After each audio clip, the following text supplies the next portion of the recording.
Josué capítulo 6, versos 1 a 21, para tratarmos da conquista de Jericó.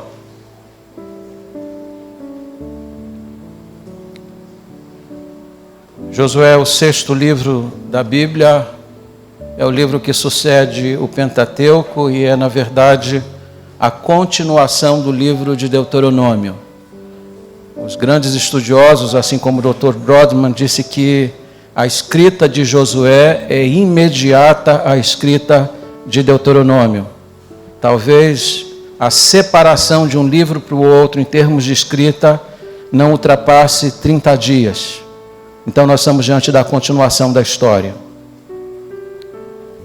Diz assim o texto: Ora, Jericó estava rigorosamente fechada por causa dos filhos de Israel. Ninguém saía nem entrava. Então disse o Senhor a Josué: Olha, entreguei na tua mão Jericó, o seu rei e os seus valentes. Vós, pois, todos os homens de guerra, rodeareis a cidade, cercando-a uma vez. Assim fareis por 6 dias. 7 sacerdotes levarão 7 trombetas de chifre de carneiro adiante da arca. No 7º dia rodeareis a cidade 7 vezes, e os sacerdotes tocarão as trombetas. E será que, tocando-se longamente a trombeta de chifre de carneiro, ouvindo vós o sonido dela, todo o povo gritará com grande grita. O muro da cidade cairá abaixo e o povo subirá nele, cada qual em frente de si. Então Josué, filho de Num, chamou os sacerdotes e disse-lhes: Levai a arca da aliança, e 7 sacerdotes levem 7 trombetas de chifre de carneiro adiante da arca do Senhor. E disse ao povo: Passai e rodeai a cidade, e quem estiver armado passe adiante da arca do Senhor. Assim foi, pois, que Josué dissera ao povo: Os 7 sacerdotes com as 7 trombetas de chifre de carneiro diante do Senhor passaram e tocaram as trombetas, e a arca da aliança do Senhor os seguia. Os homens armados iam adiante dos sacerdotes que tocavam as trombetas. A retaguarda seguia após a arca e as trombetas soavam continuamente. Porém ao povo ordenara Josué, dizendo: Não gritareis, nem fareis ouvir a vossa voz, nem sairá palavra alguma da vossa boca, até o dia em que eu vos diga: gritai, então gritareis. Assim a arca do Senhor rodeou a cidade, contornando-a uma vez. Entraram no arraial e ali pernoitaram. Levantando-se Josué de madrugada, os sacerdotes levaram de novo a arca do Senhor. Os 7 sacerdotes que levavam as 7 trombetas de chifre de carneiro diante da arca do Senhor iam tocando continuamente. Os homens armados iam adiante deles e a retaguarda seguia após a arca do Senhor, enquanto as trombetas soavam continuamente. No 2º dia rodearam outra vez a cidade e tornaram para o arraial, e assim fizeram por 6 dias. No 7º dia madrugaram ao subir da alva, e da mesma sorte rodearam a cidade 7 vezes. Somente naquele dia rodearam a cidade 7 vezes. E sucedeu que na 7ª vez, quando os sacerdotes tocavam as trombetas, disse Josué ao povo: Gritai, porque o Senhor vos entregou a cidade. Porém a cidade será condenada, ela e tudo quanto nela houver. Somente viverá Raabe, a prostituta, e todos que estiverem com ela em casa, porquanto escondeu os mensageiros que enviamos. Então somente guardai-vos das coisas condenadas, para que, tendo-as vós condenado, não as tomeis, e assim torneis maldito o arraial de Israel e o confundais. Porém toda a prata e ouro e utensílios de bronze e de ferro são consagrados ao Senhor, irão para o seu tesouro. Gritou, pois, o povo, e os sacerdotes tocaram as trombetas. Tendo ouvido o povo o sonido da trombeta e levantado grande grito, ruíram as muralhas, e o povo subiu à cidade, cada qual em frente de si, e a tomaram. Tudo quanto na cidade havia destruíram, totalmente a fio de espada. Tanto homens como mulheres, tanto meninos como velhos, também bois, ovelhas e jumentos. Que Deus abençoe a sua palavra Peçamos a Deus que Ele nos dê a graça e a iluminação para compreendermos a sua palavra. Curve a sua fronte. Deus, nós te louvamos pelo relato da tua palavra. Suplicamos agora que através do teu Espírito esta palavra seja aplicada à necessidade de cada um de nós. Descortina para nós as maravilhas que existem na tua lei. Que a tua lei seja nosso consolo, nosso conforto, seja aquilo que vai nos impulsionar para uma vida vitoriosa. Dá a essa igreja o mesmo ímpeto que o Senhor deu a Josué e ao povo na conquista de Jericó. Ajuda-nos a entender que a fé conquista tudo, porque Deus tem prazer em honrar a fé. Deus, abençoa-nos nesta hora. Concede-nos um coração dócil para ouvir a tua voz. Dá-nos um coração e um ouvido sensível para não rejeitarmos os teus conselhos. Glorifica teu nome nesta reunião mais uma vez. Eu te peço em nome de Jesus. Amém e amém. Por favor, tome assento. Josué capítulo 6 retrata a batalha mais famosa da Bíblia. E é importante que nós olhemos para ela, porque assim como o povo de Deus no passado, nós também nos deparamos com os obstáculos. Na nossa caminhada, porque nós também estamos caminhando para a nossa pátria de além, nós vamos encontrar muitos obstáculos pelo caminho que precisarão ser transpostos. Portanto, nós precisamos olhar para essa passagem e considerá-la com bastante seriedade. À guisa de introdução, eu quero chamar a atenção de vocês para alguns pontos, porque essa missão de conquista, ela envolvia algumas coisas essenciais. Primeiro, a conquista da terra. Note que Josué capítulo 1, a partir do verso 1, declara que Moisés havia morrido. Moisés fora aquele pastor que Deus chamou com a missão de trazer o povo do cativeiro egípcio e conduzi-lo à terra prometida. Deus havia prometido a Abraão dar aquela terra a ele e a toda a sua descendência. Acontece que Moisés morreu. Mas é interessante que Moisés morre, mas Deus não revoga a sua palavra. Deus não cancela a sua promessa. Deus mantém de pé aquilo que ele havia prometido no passado. Como disse Lutero, Deus sepulta seus obreiros, mas a obra prossegue. Quando Ashbel Green Simonton, pioneiro da obra missionária presbiteriana no Brasil, estava para morrer, aos 34 anos de idade, sua irmã, debruçada sobre ele, disse: "E agora, meu irmão, o que será da obra no Brasil?" Com o fôlego que lhe restava antes da morte, ele disse: "Minha irmã, Deus levantará os seus instrumentos para concluir a sua obra no Brasil." Os obreiros morrem, os obreiros são substituídos, mas a obra de Deus prossegue. Moisés havia morrido, mas em vez de Deus dar uma palavra de consolo para Josué, Deus lhe deu uma palavra de comando: dispõe-te. E é interessante o que diz a palavra no verso 2 do capítulo 1: dispõe-te agora. Não tem tempo para chorar, não tem tempo para lamentar, não tem tempo para luto. Há uma terra para ser conquistada. Existe uma promessa para ser concretizada. Então Josué é concitado a levantar-se para aquela grande conquista. Segundo lugar, aquela missão de conquista, ela envolvia o devido preparo. Nós não devemos fazer nada sem preparo. Tudo na vida depende de preparo. Quem vai para a faculdade fica 4 anos, 5 anos lá. Alguns precisam fazer residência, no caso da medicina, porque não se pode fazer as coisas sem preparo. As coisas de Deus também precisam ser bem preparadas. O culto desta manhã foi preparado. O ambiente de culto aqui foi preparado. Deus exige preparo, cuidado de nossa parte.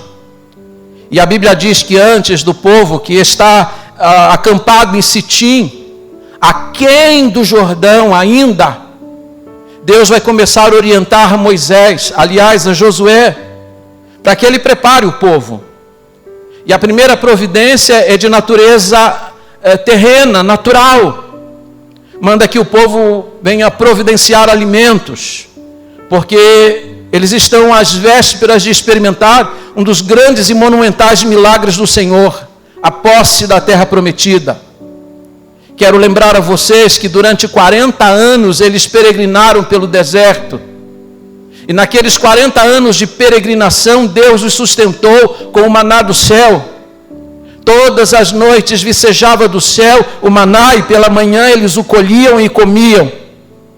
Mas agora estão para entrar na terra prometida e não haverá mais maná. O maná vai cessar porque ele não será mais necessário. E a palavra de Deus através de Josué é esta: provede-vos de alimentos. Eles estão precisando tomar providências necessárias para a conquista. Existem algumas coisas que cabem a Deus fazer e existem coisas que cabem a nós fazer. Nós precisamos do devido preparo. Em terceiro lugar, aquela missão, ela implicava também no reconhecimento da terra. A Bíblia diz que Josué secretamente enviou 2 mensageiros ou 2 espias para observar a terra de Jericó.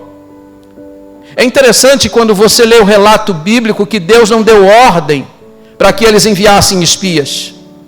Na verdade, os espias fazem parte da fragilidade da nossa fé. Os espias é como você, quando você diz assim: Senhor, me dá um sinal. Senhor, eu preciso de um sinal para fortalecer a minha fé. Deus não censurou Josué, embora não tenha dado ordem para que ele enviasse os espias. Deus não censurou porque Deus reconhece a fragilidade nossa. Deus sabe que nós precisamos de sinais concretos para avançarmos muitas vezes, mesmo quando só a sua promessa é suficiente. Os espias foram à terra, observaram a cidade de Jericó. Observaram que a cidade era muralhada, era forte, mas estavam convencidos a partir da palavra de uma meretriz de que Deus havia entregue de fato aquela terra. Observaram, avaliaram. Era importante avaliar para que a fé deles fosse fortalecida diante de um embate tão grande. Quarto lugar, aquela missão ela implicava também num preparo espiritual. Se o preparo natural ele é necessário, o preparo espiritual ele ainda é muito mais importante.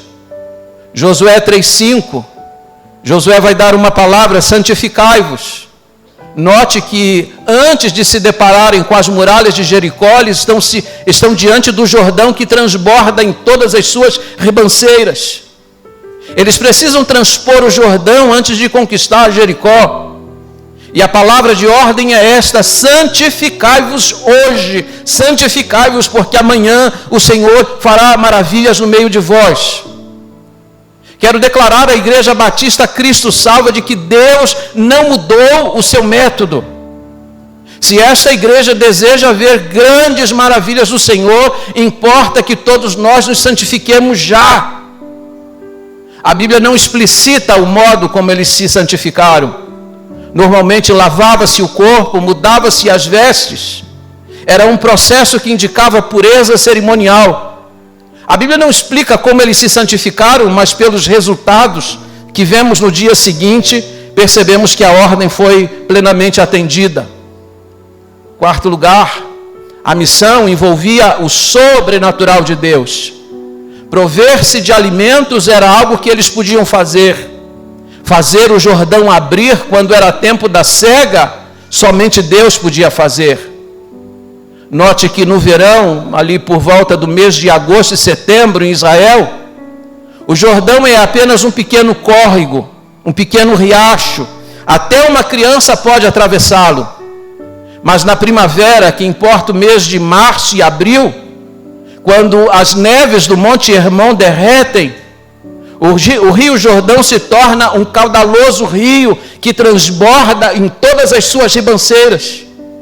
Nesse tempo é impossível atravessá-lo, mas é impossível para nós, mas não é impossível para Deus. E é esse o sentimento que perpassa meu coração. Esse é o sentimento que domina a minha alma. Eu conheço um Deus que faz o impossível. Quando as pessoas me dizem, isso não é possível, eu digo, isso pode não ser possível para nós. Mas eu creio num Deus que Ele é capaz de fazer. E Deus faz. Diz a Bíblia que o povo está acampado em Sitim. E a ordem de Deus, através de Josué, é que o povo se levante. Que os sacerdotes peguem a arca do concerto e peguem as suas trombetas, porque eles vão atravessar o Jordão. Eles não se levantaram para ver como que ia atravessar, eles se levantaram com o propósito de atravessá-lo, sem que soubessem como isso ia acontecer. Eu começo muitas coisas aqui na igreja sem saber como que Deus vai fazer, mas eu sei que Ele vai fazer. E Ele faz. E diz a Bíblia que quando os sacerdotes se aproximaram do Jordão e colocaram os pés na água, a Bíblia diz que o Jordão se fendeu na mesma hora, como se uma barragem tivesse sido fechada. E diz a Bíblia que as águas foram se amontoando de um lado, enquanto o povo passava a pé enxuto. Isso é milagre. Isso é o sobrenatural. E sabe o que diz a Bíblia? Deus é o mesmo ontem, hoje e será eternamente. Tiago disse que Deus não muda, Ele continua fazendo o mesmo ainda hoje. Mas eu tenho aprendido uma lição. O Jordão não abre a menos que você coloque o pé. Quando eu vim aqui pregar pela primeira vez nesta igreja, havia apenas 16 pessoas congregando aqui. E eu preguei aqui sexta, preguei sábado e domingo, e saí domingo daqui com um convite para pastorear esta igreja. As pessoas que se despediram de mim na segunda-feira pela manhã, disseram, e aí, pastor? Eu disse, meus irmãos, eu fiz uma oração há 1 ano e meio atrás, depois que Deus disse que meu ministério no Rio de Janeiro estava para ser terminado. Eu fiz uma oração em 5 pontos e Deus respondeu os 5 pontos exatamente aqui em São Roque. Mas tem um ponto que eu não coloquei diante de Deus e eu não sei como conciliar. Do que eu vou viver aqui em São Roque?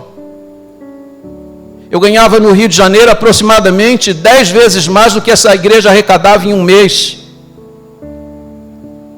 E eu disse, eu não sei como que eu vou viver aqui. Eu sou um pastor de tempo integral. Eu sou sustentado pela igreja. E uma irmã que se despediu de mim disse assim, pastor, ela errou a passagem, mas a aplicação foi certa. Ela disse, o mar só se abriu quando Moisés colocou o pé. Na verdade não foi Moisés que colocou o pé, foram os sacerdotes que colocaram o pé, e não no mar, mas no Rio Jordão. Embora o texto tenha sido erradamente usado, a aplicação atingiu em cheio o meu coração. E eu saí daqui de São Roque persuadido de que Deus ia nos trazer para cá, a despeito da igreja não ter a mínima condição de pagar o meu sustento. E aí eu vim para a primeira reunião aqui, dias depois, talvez 2 ou 3 semanas depois, reunido com a liderança da igreja, e os irmãos disseram assim, pastor, fizemos as contas, e nós vamos raspar tudo, e nós vamos tirar a luz, a água, e o restante nós vamos dar para o seu sustento. R$1.256 é o que nós podemos oferecer ao irmão. E eu disse aos irmãos, eu vim persuadido de que vocês iam me oferecer R$900. E se fosse R$900 eu ia aceitar. Mas sabe por quê? Porque Deus disse que Ele vai me sustentar neste lugar. Passados 19 anos eu posso afiançar a vocês de que Deus nunca me falhou. Mas primeiro eu precisei colocar o pé. Talvez eu seja hoje o pastor mais bem sustentado de toda a Associação de Igrejas Batistas dessa região. Hoje nós vemos essa igreja com 10 vezes mais, o seu patrimônio se multiplicou 10 vezes nesses anos. A sua receita financeira já cresceu 30 a 35 vezes nesses 19 anos. Mas isso aconteceu porque alguém colocou o pé. Tem muita gente aqui sentada neste auditório com sonhos brilhantes no papel, mas que nunca sairão do papel, porque nunca colocaram o pé. A fé que vence o mundo é a fé que nós colocamos no Senhor. Deus não falha, Deus nunca falhou. Seus projetos são vitoriosos. Eu quero concitar a sua alma. Se você está diante de grandes desafios na sua vida, creia em Deus, porque Ele é suficiente. Ele tem me valido nesses anos todos, e eu não me arrependo nem um momento. Quantas vezes aqui mesmo em São Roque, começando os desafios da igreja, alguém me diz assim: ó, pastor, cuidado, o senhor vai ficar sem salário. Eu digo: eu não vou ficar, porque Deus tem me valido nesses anos todos, eu tenho provado isso. E sabe como é que se desenvolve a fé? Experimentando os desafios. Dia após dia eu os tenho vivido. O sobrenatural de Deus não está apenas à disposição minha, e não esteve apenas à disposição de Josué, ele está à sua disposição também. Deus quer honrar o seu nome, glorificar o seu nome nos seus grandes desafios. Em sexto lugar, aquela missão envolvia a memória dos grandes feitos do Senhor. E aqui uma responsabilidade nossa como líderes e como pais. Nós precisamos lembrar aos nossos filhos aquilo que Deus já fez. É curioso que Deus deu uma ordem para Josué quando estavam atravessando o Jordão, de que 12 homens tirassem 12 pedras que estavam no leito do rio e levassem para Gilgal e fizessem ali um monte de pedras para servir como memorial. E outro monte de pedras fosse levantado exatamente no lugar onde os sacerdotes tinham colocado os pés enquanto o povo atravessava o Jordão. Por que Deus queria isso? Para que o povo não se esquecesse do que Deus havia feito. Para que quando os filhos perguntassem: que pedras são essas? Vocês digam para eles: foi o dia que o nosso Deus abriu o Jordão para a gente passar. Foi o dia de que forma prodigiosa e sobrenatural, quando aos homens era impossível, Deus fez um caminho para a gente passar. É para que os pais contassem a seus filhos, para que as gerações pósteras ficassem conhecendo os grandes feitos do Senhor. Hoje nós não precisamos mais de pedras.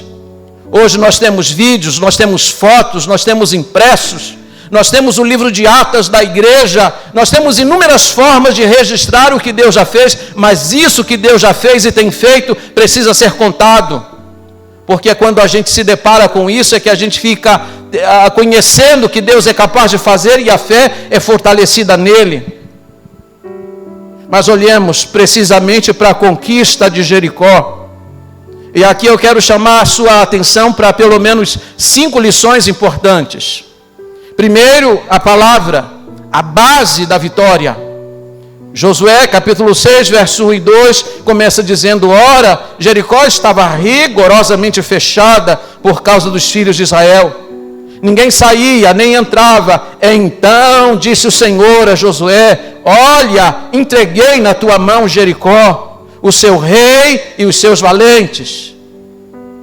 Aqui está o segredo da vitória. Aqui está a base da vitória, a palavra de comando. Deus deu uma palavra objetiva e clara para Josué.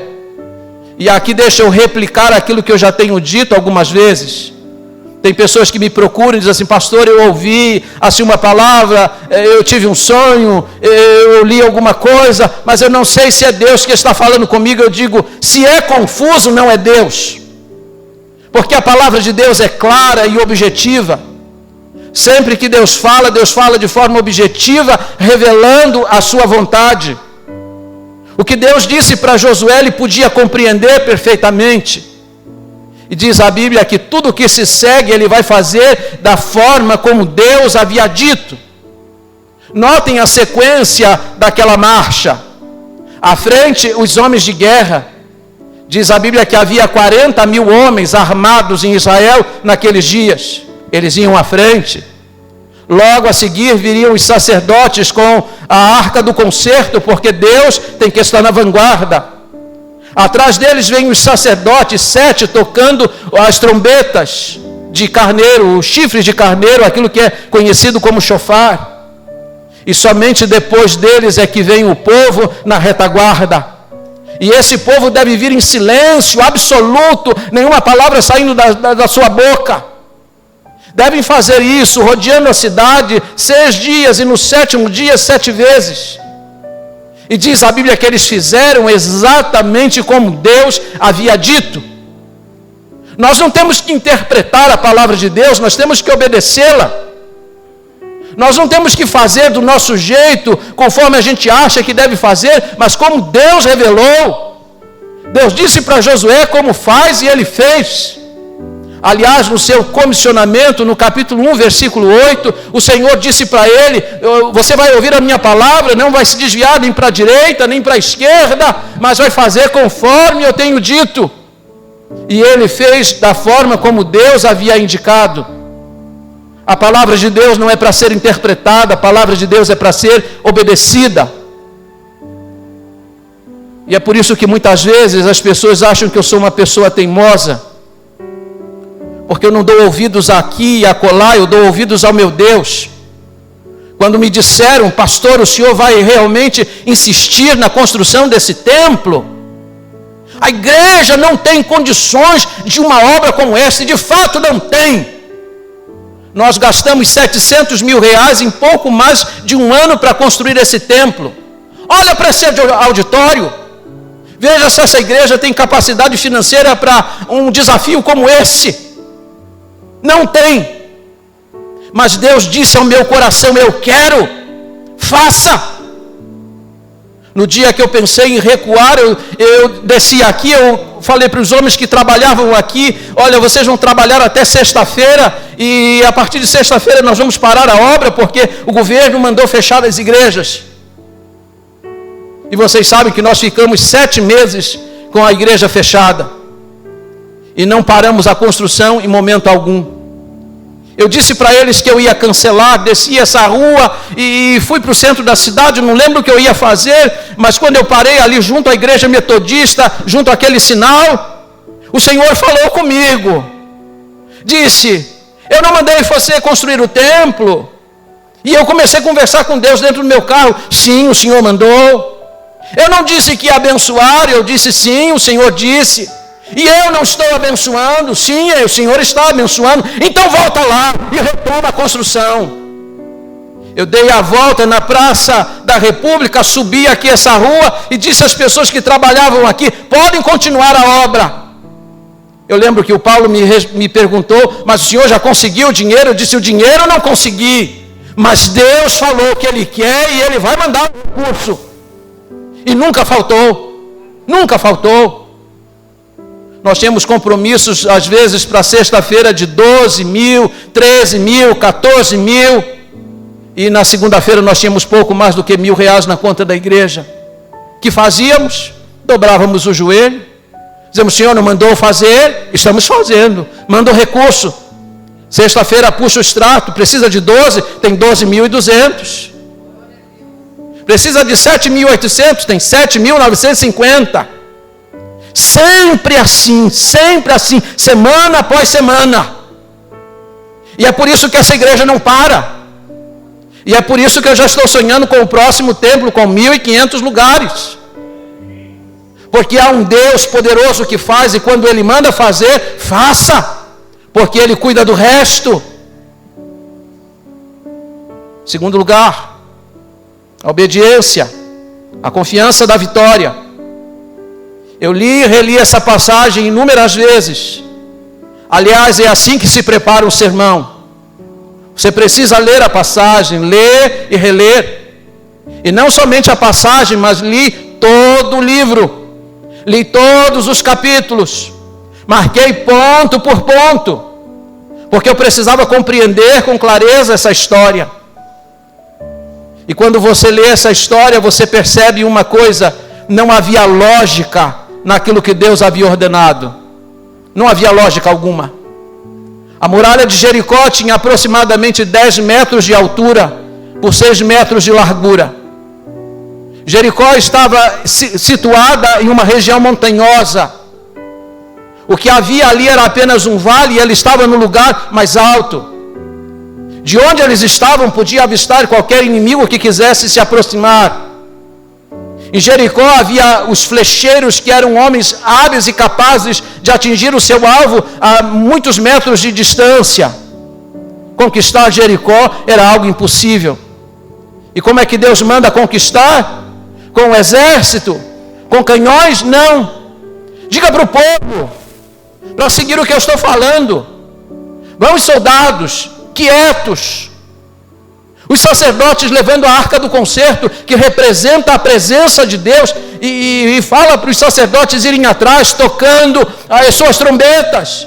E o povo em silêncio atrás, e circundem a cidade, dia após dia. O povo se levantava de madrugada, e fazia isso, ia lá, circundava a cidade e voltava. No 7º dia eles rodearam a cidade 7 vezes. Se você fosse um soldado em Jericó, olhando aquela multidão, e note que Jericó estava apavorada com a história de que Israel estava vindo. Quando a meretriz falou com os espias, ela disse: o coração de todos desmaiou diante da história, porque ouvimos falar que o Deus de Israel abriu o Mar Vermelho. Acabamos de ouvir que o Deus de Israel abriu o Jordão quando ele estava transbordando, e agora sabemos que Deus nos entregou nas mãos de Israel. E lá em Jericó, todos se prepararam para um grande combate. Os soldados se colocaram nas suas posições para atacar o povo de Israel, mas em vez de ataque, o povo vem de forma pacífica e circunda o muro. Não tem lógica nisso. Mas quem procura lógica não faz as coisas de Deus. Quem procura lógica não faz o que Deus manda. Porque muitas vezes as coisas de Deus não são segundo a lógica humana. Deus contraria muitas vezes a lógica humana. Paulo disse que a loucura de Deus é mais sábia do que os homens. Os homens dizem que é uma coisa louca, mas Deus sabe porque Ele está mandando. E quando eu parei para pensar sobre isso, eu pensei em 2 possibilidades para que Deus tenha ordenado esse tipo de estratégia. Primeiro, para trabalhar a humildade do povo. Israel não vai entrar em combate, Israel vai ficar em silêncio. Porque enquanto a gente fica em silêncio, Deus está trabalhando. Amém? Imagina os soldados de Jericó sobre as muralhas. Devem ter dito: esse povo está louco. Lá de cima, os soldados de Jericó devem ter zombado dos filhos de Israel lá embaixo. Vocês estão loucos? O que é que está se passando na mente de vocês? Aí andando em silêncio em volta do muro, estão esperando que esse muro caia. E diz a palavra que a ordem era: não deem uma palavra. E você sabe que muitas vezes você precisa de muito mais força para ficar calado do que abrir a sua boca. Eu tenho pedido a Deus para Ele tirar de mim essa questão reativa de responder a tudo que me falam. Às vezes a gente precisa ficar em silêncio. Eles ficam em silêncio, mas Deus está trabalhando a humildade deles. Deus está permitindo que eles sejam humilhados pelos seus inimigos, porque é assim que muitas vezes Deus trabalha o nosso caráter. Em segundo lugar, Deus está trabalhando disciplina. Imagina se alguém dissesse assim: para que 6 dias? Você não pode apenas em 3? Para que no 7º dia esperar 7 vezes para gritar? A gente não pode gritar já na primeira vez? O nosso problema é que muitas vezes a gente fica pelo meio do caminho. A gente acha que fazer só um pouco, ou fazer um pedaço é suficiente. Sabe o que é mais perigoso na vida do crente? Os 50%. Diz a Bíblia que Neemias estava reconstruindo o muro até que ele chegou à sua metade. Mas foi quando o muro chegou na metade que eles se depararam com o maior perigo. Porque quando chegaram à metade do muro, tinha gente dizendo assim: já é suficiente, vamos parar. Se você está na metade do seu curso, complete. Você começou a construir sua casa, termine. Você começou algum empreendimento, vá adiante. Nós não somos daqueles que recuam, nós somos daqueles que avançam. As coisas que começamos, nós temos que terminar. E temos que fazê-las de forma completa.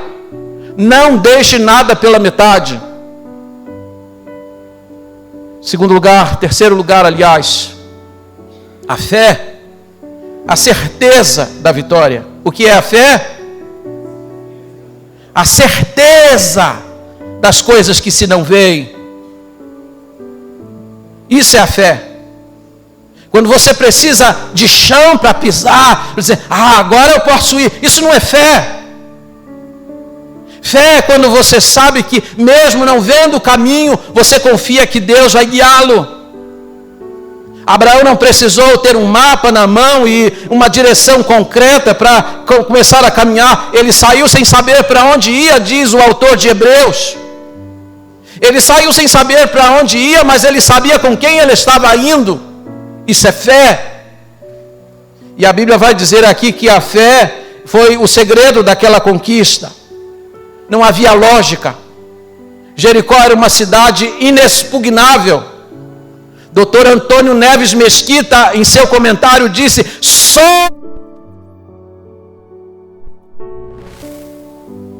só Deus, então é suficiente. Quando alguém dissesse para você, meu irmão, isso aí só Deus, então tá bom, porque eu conheço a Deus, porque Ele é capaz de fazer. A Bíblia diz que Josué creu em Deus.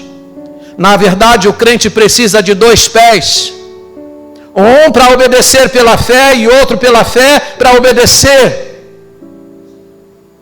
A fé foi o segredo daquela grande conquista. Foi uma conquista monumental.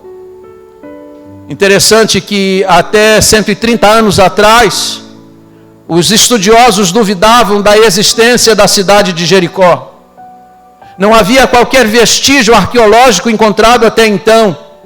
E óbvio, se Jericó não é encontrada, significa que o texto da Bíblia não é verdadeiro. Mas louvado seja Deus, em 1930, John Gaster, um arqueologista americano, se dispôs a começar a escavar aquela região de Qumran. E começou a escavar e começou a aparecer os vestígios daquilo que eram os muros de Jericó. Ele encontrou muita fuligem, muita cinza, indicando que havia uma cidade incendiada.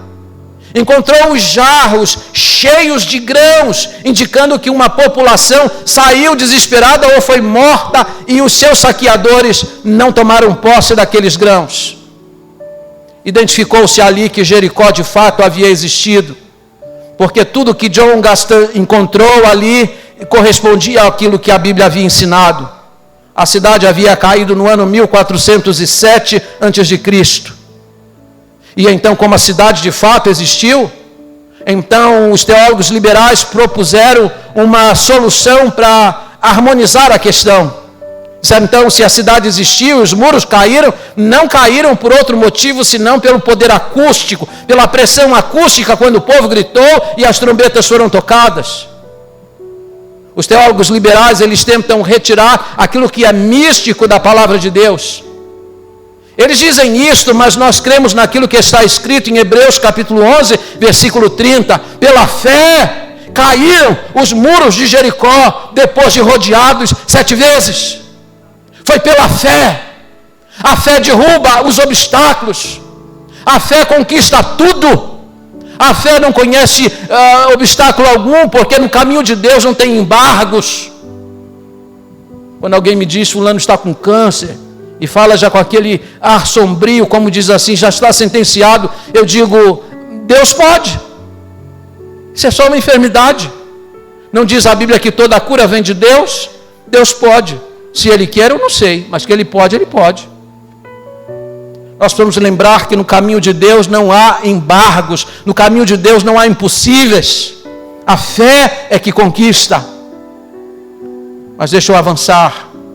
Projeta para mim, por favor. Esse texto da Bíblia, ele funciona de 2 maneiras. Primeiro, ele é um monumento portentoso da fé e do poder de Deus. Se você precisa ter a sua fé fortalecida, leia essa passagem, leia e releia, porque aqui está uma demonstração do que Deus é capaz. Esse texto é um monumento ao poder de Deus. Deus pode tudo. Mas esse texto também é um exemplo de fé, mostrando para nós que a fé é capaz de conquistar os maiores obstáculos e até aqueles que humanamente julgamos impossíveis. 4º lugar, Deus, o segredo da vitória. A Bíblia diz que a arca do concerto ia à frente com os sacerdotes, porque Deus estava na vanguarda do povo. Deus precisa estar à frente de tudo. Se Deus estiver à frente de qualquer empreendimento, vocês podem ter absoluta certeza de que Ele vai ser alcançado o seu objetivo. Deus estava à frente, o povo vinha lá atrás. Nunca devemos inverter isso. Deus precisa estar na vanguarda e nós na retaguarda.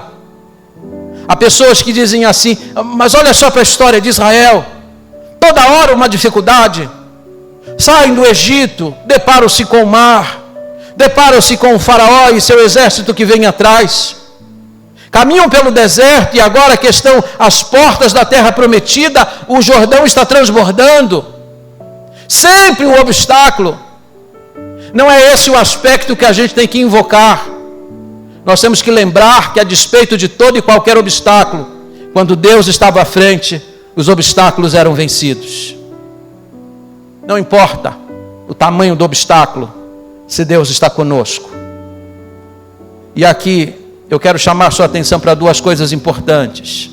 Primeiro, essa é uma estratégia única. Você não vai encontrar outra história na Bíblia igual a essa.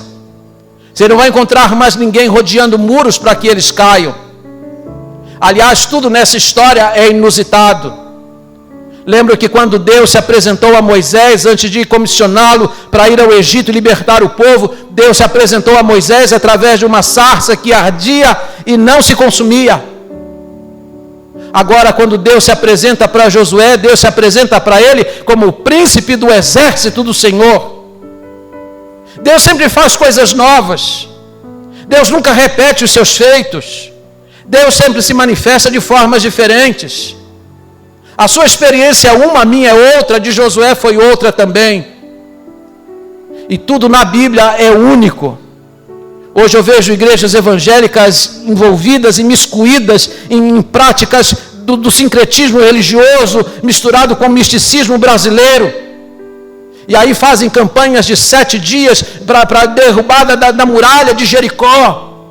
E aí colocam um murinho dentro do templo e faz o povo ficar rodando em volta daquele murinho. Mistificando a palavra de Deus. A palavra de Deus não é para ser mistificada, a palavra de Deus é para ser observada, crida. O que vale aqui não é a experiência de Israel, mas os princípios. Esses sim a gente precisa trazer para a vida. Segundo lugar, lembrar que essa vitória exigiu o quê? Temor e tremor. Deus está presente no meio deles. Mas sabe qual é a distância do povo em relação à arca do concerto? 2.000 côvados. Lá à frente vai o exército. Logo a seguir vão os sacerdotes, tocando as suas trombetas e levando a arca do concerto. E a 900 metros de distância, quase 1 quilômetro, vem o povo. Eles não podem se aproximar da arca do concerto. Deus está no meio deles, mas Deus é santo e Deus precisa ser temido. Diante de Deus é temor. Não observassem isso, e era uma exigência do próprio Deus. O povo seu seria também fulminado. Nós precisamos conservar o temor e o tremor no nosso coração, porque embora o nosso Deus seja um Deus amoroso, Ele é também um fogo consumidor. Quinto e último lugar, o descanso, o resultado da vitória. Vou pedir para você projetar na tela o texto de Josué 21, versos 41 a 45.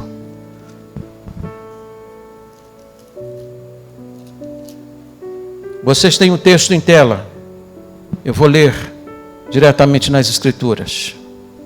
Diz assim: desta maneira, deu o Senhor a Israel toda a terra que jurara dar a seus pais, e a possuíram e habitaram nela. Quem deu? Senhor. A conquista da terra não foi tanto uma conquista do povo, foi uma dádiva de Deus. É Deus quem dá. Por isso que você não deve se intimidar diante dos desafios. Às vezes alguém diz assim: pastor, vai ter um concurso, tem 10 vagas só, pastor, tem milhares de pessoas, você só precisa de uma vaga, só de uma, e é Deus quem dá. Então vá confiando em Deus, porque foi Deus que deu, não foi o povo que conquistou. 44, o Senhor lhes deu repouso em redor, segundo tudo quanto jurara a seus pais. Quem deu descanso e repouso? O Senhor. Deus não permitiu que seus inimigos os devorassem. Diz aí no verso 44, nenhum de todos os seus inimigos resistiu diante deles. A todos eles o Senhor lhes entregou nas mãos. Quem lhes entregou nas mãos? O Senhor.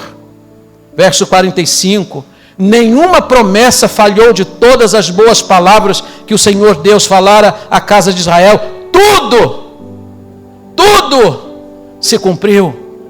Nenhuma palavra, nenhuma promessa, nenhuma delas caiu por terra. Deus cumpriu toda a sua palavra. O descanso é o resultado da vitória, mas é o descanso para aqueles que confiaram no Senhor, porque as suas promessas não falham. E aqui eu termino a minha fala. Vou terminar com algumas palavras aos irmãos, pelo menos 3. A primeira é que Deus engrandeceu a Josué. Capítulo 3, versículo 7. O Senhor disse a respeito desse servo, porque Josué era apenas um servo. Então disse o Senhor a Josué: hoje começarei a engrandecer-te perante os olhos de todo Israel, para que saibam como fui com Moisés, assim serei contigo. Nós vivemos num mundo de competição. Quem é o pastor que prega melhor? Quem é o pastor que faz melhor? Nós gostamos de comparar uma pessoa com outra pessoa. Imagina o tamanho do desafio para Josué suceder Moisés. Moisés foi um grande pastor, foi o pastor com quem Deus falava face a face. Foi através de Moisés que eles atravessaram o Mar Vermelho, e agora Moisés morre e Josué recebe a incumbência de estar diante do povo. Eu não tenho dúvida de que comparações existiam no meio do povo. Tinha gente dizendo assim: eu preferia o Moisés, sabe? Se Josué é muito novo, se Josué é inexperiente, não é como o nosso pastor anterior. Mas Deus vai provar para eles que a suficiência não vem do pastor, a suficiência vem do Senhor. Assim como eu fui com Moisés, eu serei contigo.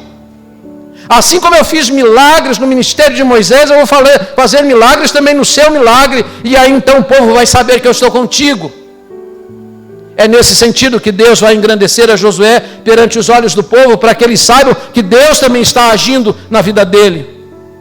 Em segundo lugar, Deus tinha o intuito de manifestar a sua graça. Vocês sabem que a cidade de Jericó era uma cidade condenada. Deus disse que tudo deveria ser destruído, tudo deveria ser queimado, nada deveria ser poupado. A cidade deveria ser queimada porque era maldita diante do Senhor. Às vezes ficamos olhando para o Brasil, tantas atrocidades, tantos pecados, tanto descalabro moral e político. Pensamos, será que Deus está vendo essas coisas? Será que Deus está indiferente? Não, Deus não está, porque Deus não estava indiferente à maldade de Jericó. Jericó era uma cidade com 500 anos de histórias de atrocidades e maldades. Chegaram o momento em que eles iam receber o juízo de Deus, e o chicote de Deus seria Israel. Aqueles que cometem males no Brasil vão receber o chicote de Deus na hora que Deus assim tiver determinado. Porque Deus não abdicou de ser Deus, Ele é um Deus justo e santo. Mas diz a Bíblia que a despeito daquela ser uma missão de juízo, nela também Deus manifestou a sua graça. Deus vai salvar em Jericó a pessoa mais improvável. Deus vai salvar o quê? Uma meretriz, uma prostituta chamada Raabe, mostrando para nós os limites da graça de Deus. E essa história ilustra para nós de que Deus não nos salva por méritos, mas apesar dos nossos deméritos.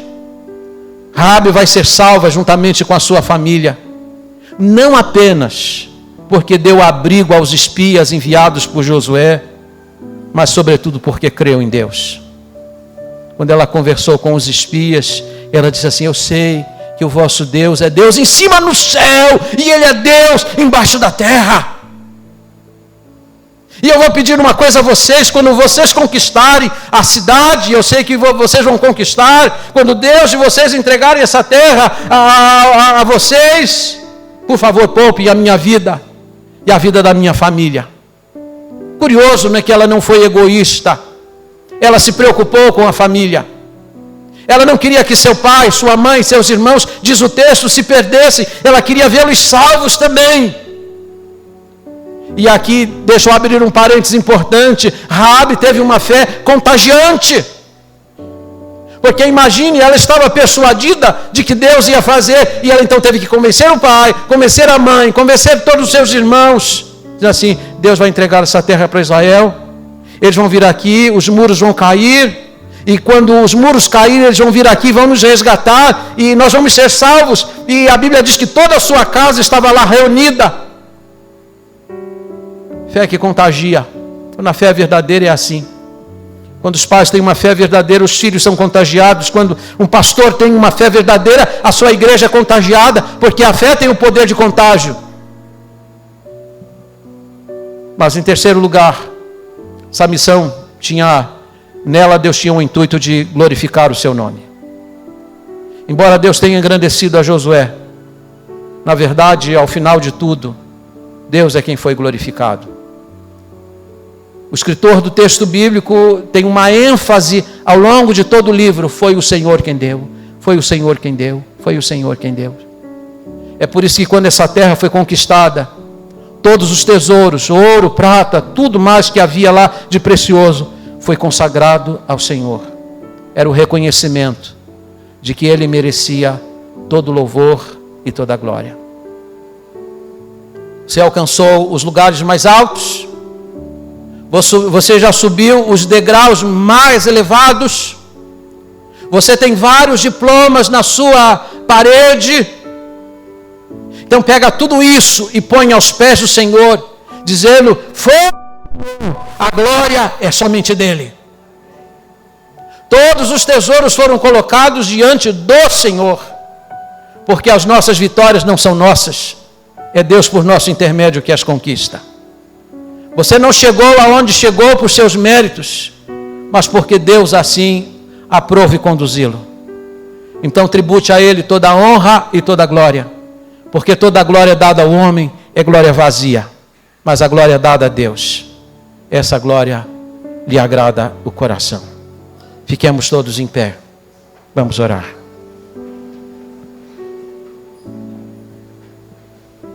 Aqui está você, aqui estou eu. Você com seus desafios e eu com os meus. Se é ovelha, eu sou pastor. Mas todos nós devemos vencer da mesma maneira, pela fé. A fé é que nos impulsiona. Talvez Satanás esteja trombeteando no seu ouvido assim: isso é impossível, isso aí não é para você. Você não tem capacidade. Lembre-se daquilo que o apóstolo Paulo escreveu: a nossa capacidade vem de Deus. Então, por fé em Deus, eu vou prosseguir. Curve a sua fronte nesta hora. Se você quiser, abra as suas mãos assim, como diz o Senhor: fortalece a minha fé. Ajuda-me. Dá-me mais fé, para eu conquistar aquilo que os homens julgam impossível, para que ao final de tudo, o seu nome seja glorificado. Na tua presença, Senhor, nós estamos com temor e tremor. Te louvamos pela tua palavra viva, dinâmica. Essa história é tão antiga, que remonta a aproximadamente 3.500 anos, mas tão atual para nós. Porque assim como o povo de Israel, nós temos obstáculos pelo meio do caminho. Nós temos portas fechadas que precisam ser abertas. Dá-nos a fé suficiente para transpor esses obstáculos. Não confiados em nossa força, não confiados em nossa capacidade, mas confiados no Deus que tudo pode. E assim como disse Raabe: tu és Deus em cima no céu e tu és Deus embaixo na terra. Todas as coisas se encerram debaixo da tua mão poderosa. Dá-nos fé para crer. Dá-nos pés, ó Deus, daqueles que obedecem crendo. E dá-nos uma fé para obedecer também. Dá, ó Deus, ao teu povo o alento neste dia. Fortalece a fé dos meus irmãos. Ajuda-os diante dos seus obstáculos a saber que a fé conquista tudo. Que a fé não conhece obstáculo, mas não é a fé na fé, é a fé no Senhor. Dá-nos a tua bênção, nós a suplicamos em o nome bendito e santo de Jesus.